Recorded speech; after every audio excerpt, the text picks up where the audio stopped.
Howdy, this is Sailor the Piper Man, Piper the Sailor Man, coming to you from the island of Puerto Rico.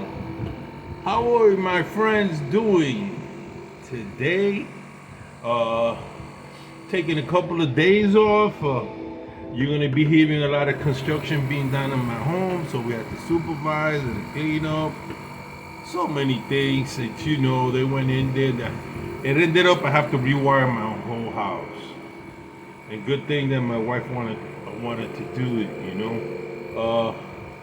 It had to be done. It's an old, very old house, and when they went in there, they kept seeing stuff and more stuff and more stuff. So it's gonna run me a couple of $1,000.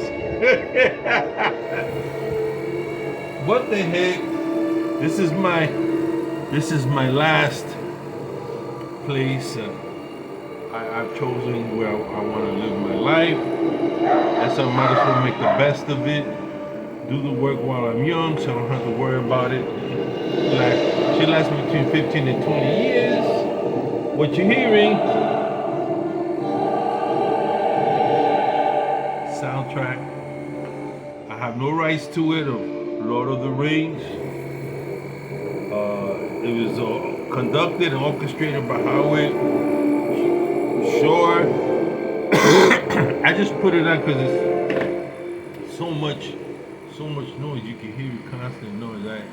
Just to fight through the noise, I got here my Zulu by Mr. Brog. I also have here some plum pudding by the Seattle Pipe Club Bourbon Barrel. Haven't had that for a while, so we're gonna light up.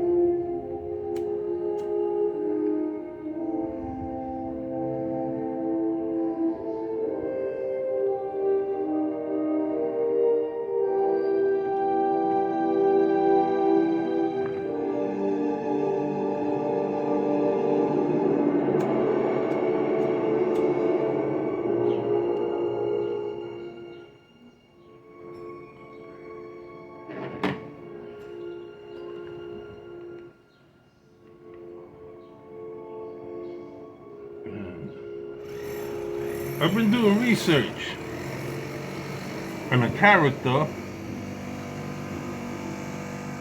a man that was around in the latter half of the 21st century.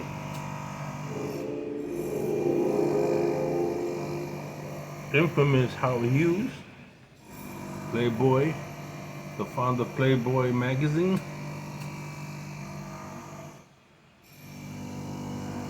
For better or for worse, changed the course when it came to pop culture, social culture.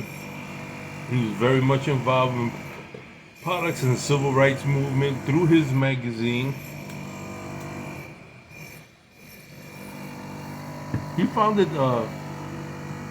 Playboy magazine for $600 initially. He had this great idea, and it was all about catering to single men, creating a Playboy lifestyle. And as a young teenager, I read some of his Playboy books and bought into the whole James Bond. You don't have to get married, man. You can live a lifestyle of a playboy, be cool, be chic, and though he was married, he began living the lifestyle. He was so focused on creating that magazine and the politics of the time. The religious movement of the time wanted to bring him down and build a false narrative around him.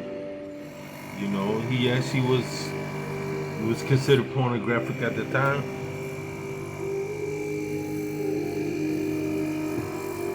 He won meritorious case. He covered the civil rights movement. He covered covered the feminist movement, but most importantly, he developed a fantasy world for single men, showed us how to dress, what ties to wear, what is cool, what is chic, and something that he doesn't get too much contribution for was making pipe cool. He actually made pipe cool back in the late 50s, 60s, and 70s. He smoked a Robinson blend, Edward G. Robinson blend, and his pipe was made by Dunhill.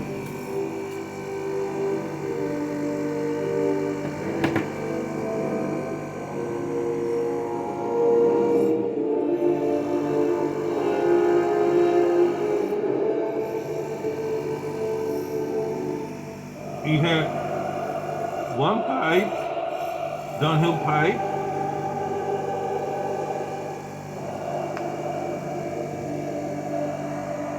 and he had the Playboy logo. Oh, he had a couple of pipes, but he had the Playboy logo put on it instead of the Dunhill, and he would give his pipes out to friends.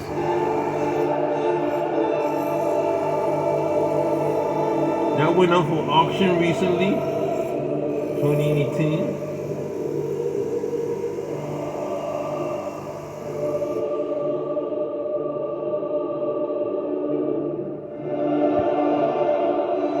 For him, the pipe was for sophistication. He had a smoking jacket too. I don't even know if you remember, if you've seen him. As a kid, I used to watch Playboy After Dark. I was sneaking to watch it. And he took his cue from James Bond movies.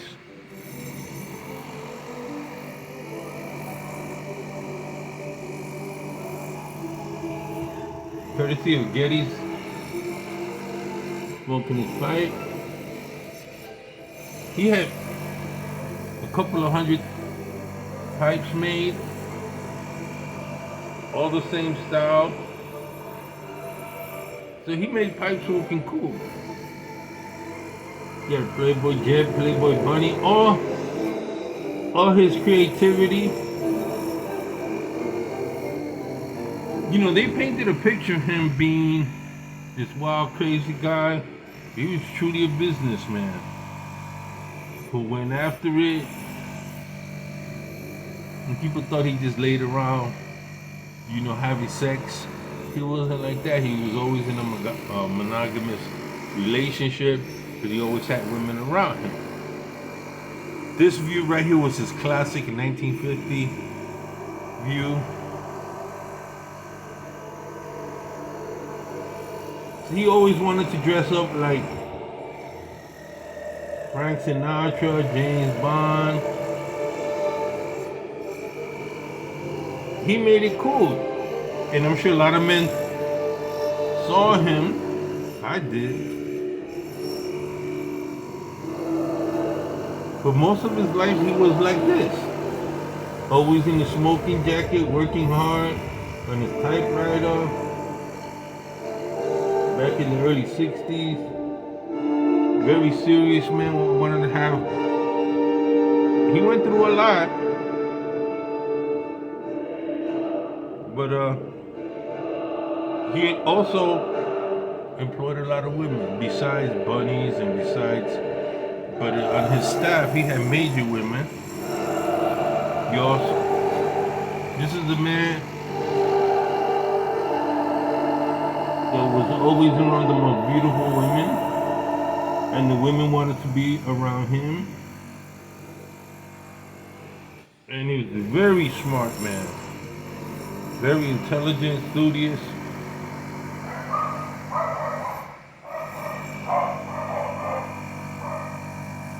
Always dressed sharp. And he began to live out his vision. You know, he lived his vision. There he is, a classic picture here. Doesn't he look cool?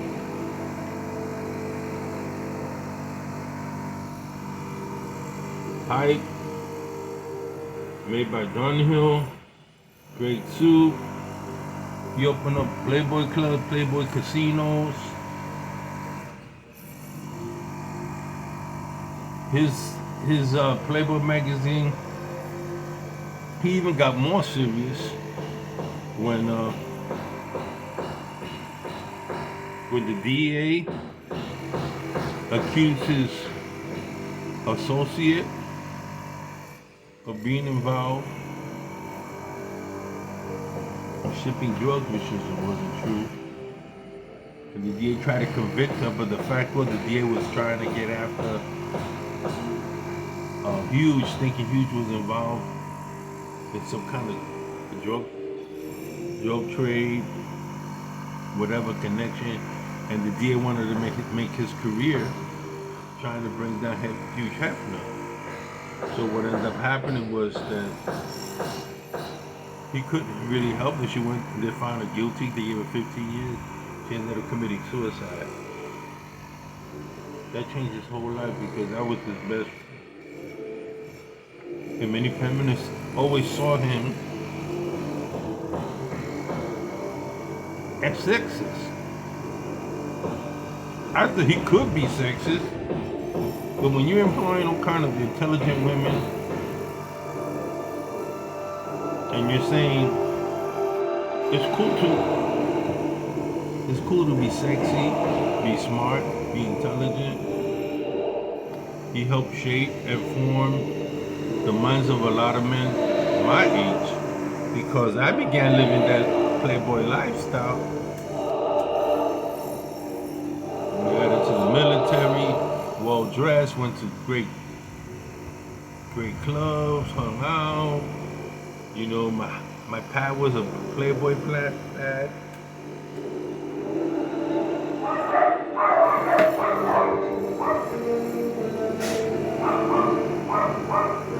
He really likes pipe smoking.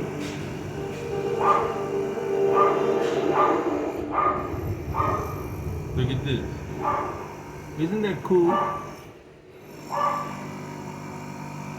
Smoke a pipe, be a playboy. So, he had great business sense. Everything he had, he did the magazine, did the Playboy channel, Playboy jet.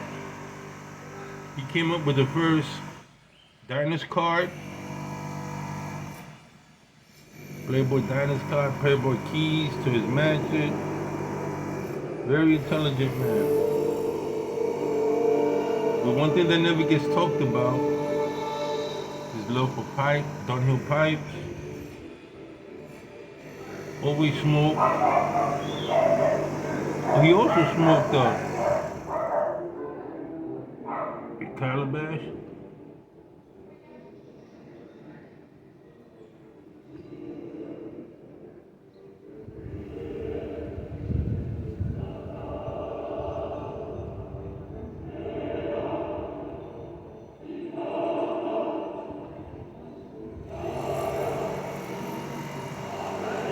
He just smoked straight pipes.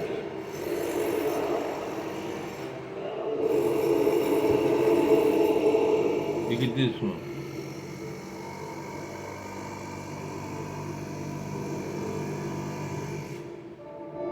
He was really a connoisseur of pipe smoking.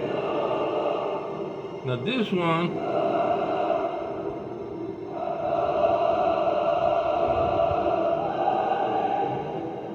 he would only smoke it in his home. I don't know what brand it is, you know?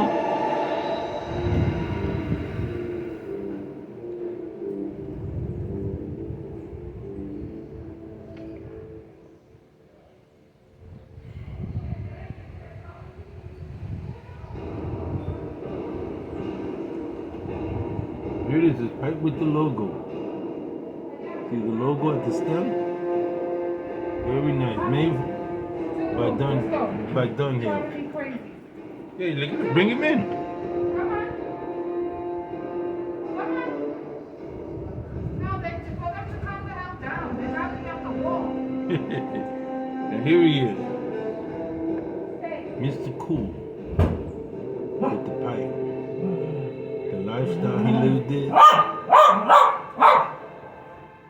The great pipe smoker Hugh Hefner influenced a lot of men. Did some good things and not so good things. A lot of people would say he helped a decadence in the West, but it was already happening before that. So, a shout out to Hugh Hefner, great pipe smoker. Smoked Edward G. Robinson blend. Pipes were made. Smoked the same style of pipe. Pipes were made. It's back down here. He loved London. He had never left the country until the love of his life, Bobby Bentham, took him there on a whirlwind tour of Europe. He fell with London, and London was his third place of operations. I don't know if he's dead or not, but Howard Hughes lived the life the way he wanted to live, smoked the way he wanted to smoke, and lived out his fantasies and his dream. So, this is State of the Piper Man, Piper the Sailor Man. Giving a shout out to Hugh Hefner, great pipe smoker. Never convicted of a crime.